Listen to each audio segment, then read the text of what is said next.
Prince Harry is on a mission for social change. In a new interview released overnight, the Duke called for an end to racism. We have children all over the world. We have young people all over the world. We have campaigns, groups, hate groups that are being created and being pushed as recommendations to people.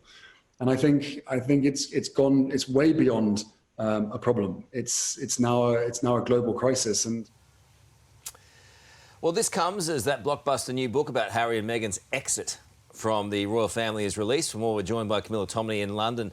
Hey, Camilla, it was an honest conversation with US civil rights leader Rashad Robinson. How did it all come about?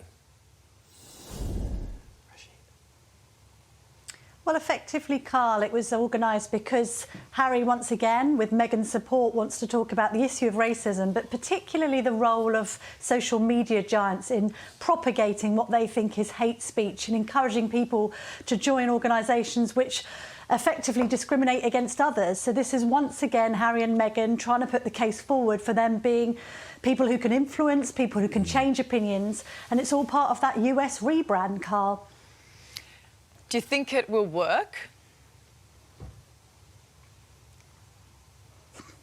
Good question, Ali. It's difficult because at the moment this book, which is published in the UK tomorrow, is overshadowing everything that the Sussexes are doing. There has been a sense, because it's been serialised and a lot of column inches have been written about it, that we're all trying to find freedom from finding freedom.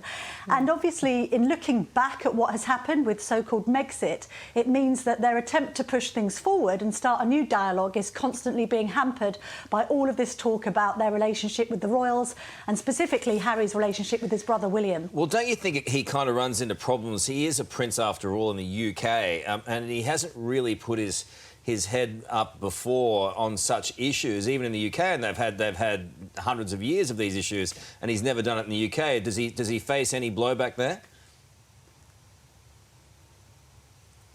It's problematic, isn't it? Because he comes from one of the most privileged, if not the most privileged families around.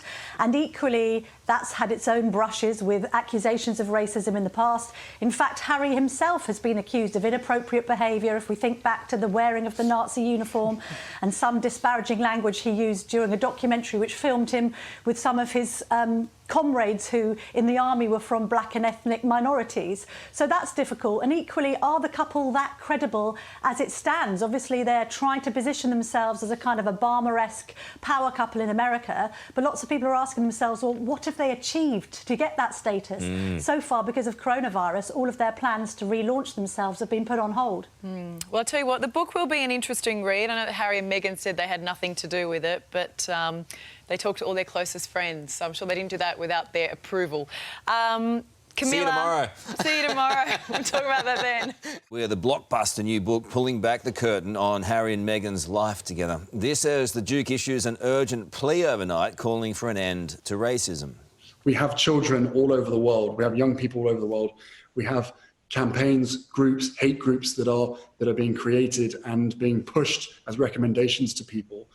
And I think it's way beyond a problem. It's now a global crisis. And Russell Myers is royal editor of the Mirror newspaper in the UK and joins us now. Russell, it was an honest conversation with the US civil rights leader, wasn't it? How did it all come about?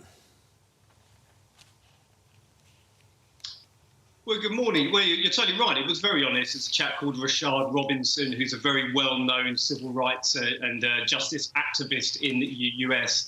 And it follows on from Harry and Meghan making a lot of calls and pleas, essentially, to the social media giants on the back of George Floyd's death, his unfortunate murder in the US, which has sparked all these civil rights and Black Lives Matter movements. And Harry and Meghan are very, very interested in being a part of that. Their charity endeavours have fallen sort of flat on its face at the moment with the coronavirus crisis. And I think this is something we're going to see them involved in a lot in the future. How does that go down in the UK, Harry talking to a civil rights leader in the US?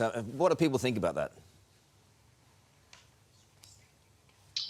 Well, I think on the basis of this book that's being released today, we talk a lot about Prince Harry's transversence into wokeness. He's become the Prince of Woke. But however, this is something that he probably couldn't get away with saying as part of the royal family. And I think on one hand, he should be really applauded for sort of going out of his comfort zone and certainly speaking to black civil rights leaders about an issue like this. But on the other hand, it's sort of Harry, reinventing himself almost. It's something that we've never seen him speak about before. But he's obviously spoken about the injustices and potential racism that he felt that Meghan had faced. So I think this is something that he feels that he has to fight her corner with. All right, look forward to finding out more about Finding Freedom. Hits shelves, I think it's today. So we'll see what happens, huh?